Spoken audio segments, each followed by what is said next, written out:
মণিপুরী আদিবাসীদের সবচেয়ে বড় ধর্মীয় ও সাংস্কৃতিক ঐতিহ্যবাহী উৎসব হচ্ছে রাস। প্রতি বছর কার্তিক পূর্ণিমা তিথিতে এই উৎসব পালন করা হয়। রাস উৎসব উপলক্ষে আয়োজন করা হয় রাস নৃত্যের।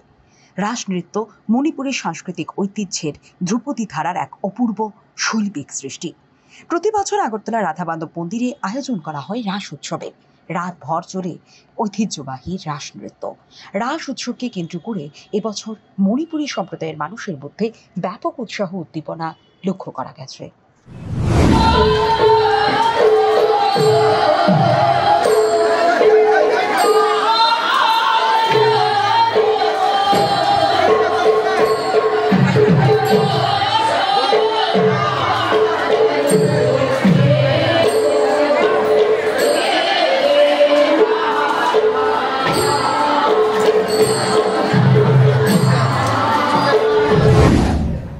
এটা আমাদের যারা নাকি হিন্দু বৈষ্ণব ধর্মাবলম্বী, যারা নাকি এটা সাংঘাতিক প্রসিদ্ধ মহারাস লীলা।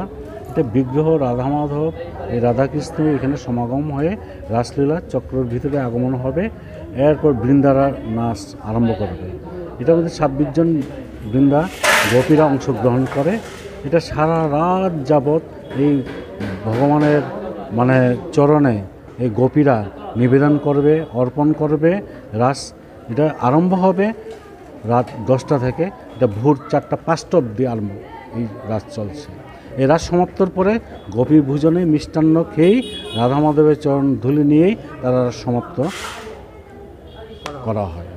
আর এই যে রাসটা কবে ধরে এখানে ত্রিপুরাতে হয়? এটা ত্রিপুরাতে 1798 খ্রিস্টাব্দ থেকেই হরিশেশ্বরী মহারাজা দ্বিতীয় রাজধর মাণিক্যের আমল থেকে এটা সৃষ্টি।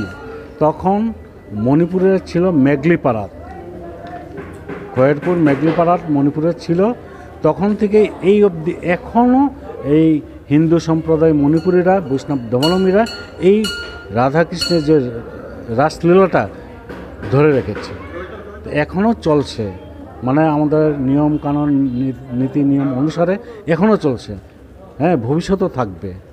এখানে সার্বজনীন মহা উৎসব। এখানে বুদ্ধ, হিন্দু, মুসলিম সবাই আছে।